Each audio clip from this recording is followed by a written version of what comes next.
Hey there, so just to give you a quick introduction into the Causevest desktop application wallet, and by running this you can run a Causevest node on your desktop and you can stake, and one of the key USPs that you're going to see is that with Causevest Coin the transaction fees that happen on our network are redistributed to good causes as opposed to just going to miners.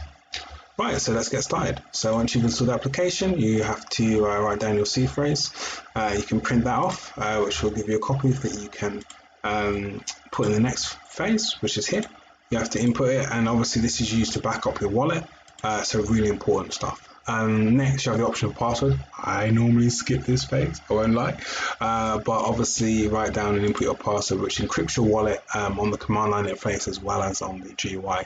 The GUI just automatically interacts with the command line interface and inputs your password automatically.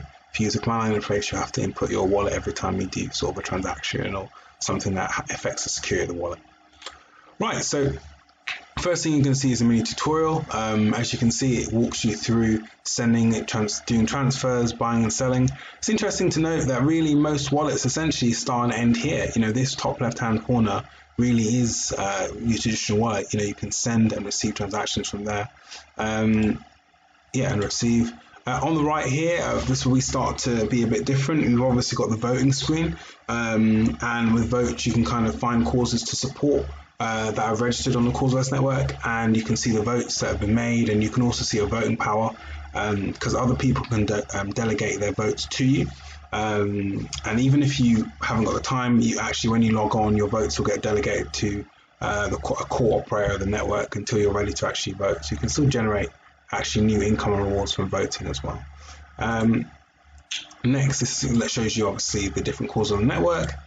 Over here you can see your income screen, so you can look at how staking and proofs are managed here. So we've got two different protocols that run on the Causevest network. We've got proof of stake, which obviously lets you stake the coins that you currently have.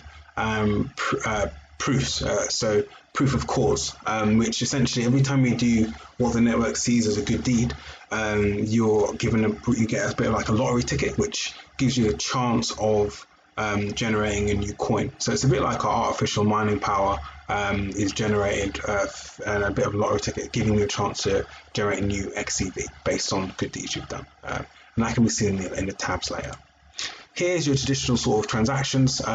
We've got a few more advanced transactions than you get on a normal cryptocurrency wallet, but some of these are displayed, so you can kind of just see the normal transactions here. You notice there's a revert button, and that's because if the transactions have come from a vault, which you can always cover in another video, you can revert them for a certain time period.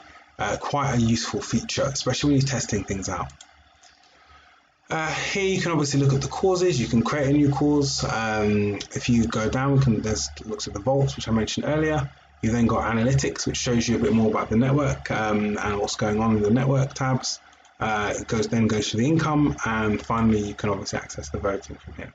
Right, and it shows you it's online, notifications, local wallet, settings. So I hope that gives you a brief introduction into the start of the Causevest wallet, and look forward to getting you guys involved and making use of it.